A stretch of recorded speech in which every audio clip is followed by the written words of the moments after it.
Dharmendra പ്രധാനെയും ബി.ജെ.പിയെയും മുട്ടുകുത്തിച്ച cockroach Janata പാർട്ടിയുടെ സ്ഥാപകൻ മഹാരാഷ്ട്ര സ്വദേശിയായ അഭിജിത് ദീപ്കെയാണ്. സി.ജെ.പി യാഥാർത്ഥ്യമായത് എങ്ങനെയായിരുന്നു?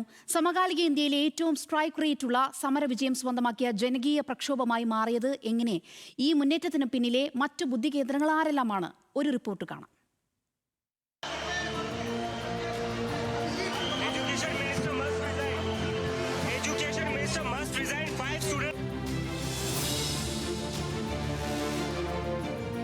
ജന്തർ മന്ദറിലായിരുന്നു പ്രത്യക്ഷ സമരമെങ്കിലും ജെൻസി വൈബിൽ നടന്ന ഒരു ഇൻസ്റ്റഗ്രാം വിപ്ലവമായിരുന്നു ജന്തർ മന്ദറിലെ സി.ജെ.പി പ്രക്ഷോഭം.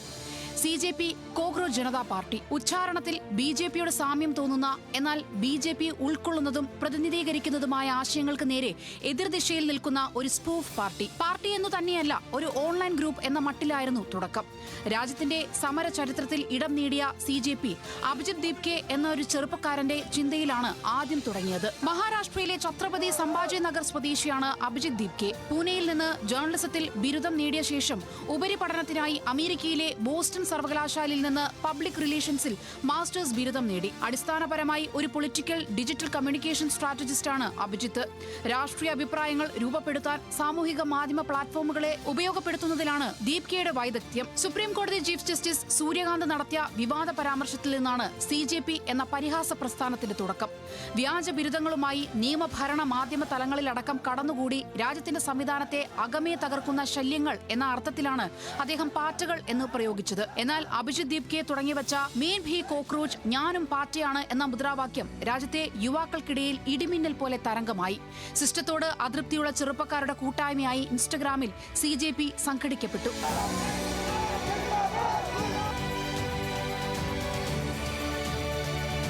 ഭരണകക്ഷിയായ ബി.ജെ.പിയെയും മുഖ്യ പ്രതിപക്ഷമായ കോൺഗ്രസിനെയും എല്ലാം ഇൻസ്റ്റഗ്രാം ഫോളോവേഴ്സിന്റെ എണ്ണത്തിൽ പിന്നിലാക്കാൻ സി.ജെ.പിക്ക് ചുരുക്കം ദിവസങ്ങളെ വേണ്ടി വന്നുള്ളൂ.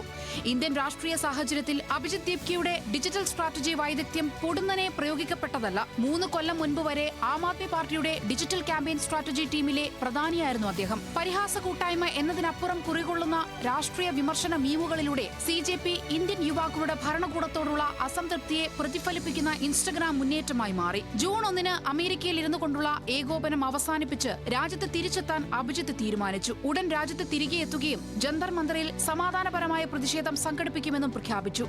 ജൂൺ 6 അഭിജിത്ത് ഇന്ത്യയിലെത്തി. ശേഷം ജന്തർ മന്ദറിലെ സമരത്തുടക്കം. ശേഷം സമകാലിക ചരിത്രം.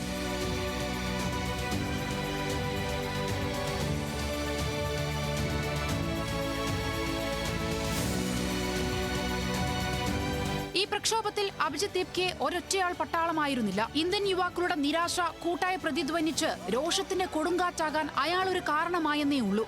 പക്ഷേ കുറഞ്ഞത് 3 പേരുകൾ കൂടി ഇയാൾക്കൊപ്പം ചേർത്ത് വയ്ക്കേണ്ടതുണ്ട്. ജന്തർ മന്ദർ സമരമുഖത്ത് 26 ദിവസം നീണ്ട നിരാഹാര സമരം നയിച്ച് ആയിരക്കണക്കിന് ചെറുപ്പക്കാർക്ക് ആവേശമായ സമര തീക്ഷ്ണത. സോനം വാങ്ചുക്. സി.ജെ.പിയുടെ നിലപാടുകൾ വ്യക്തമാക്കാനും അറിയിപ്പുകൾ ചെറുപ്പക്കാരിലേക്ക് എത്തിക്കാനും മുന്നിൽ നിന്ന സൗരവ് ദാസ്.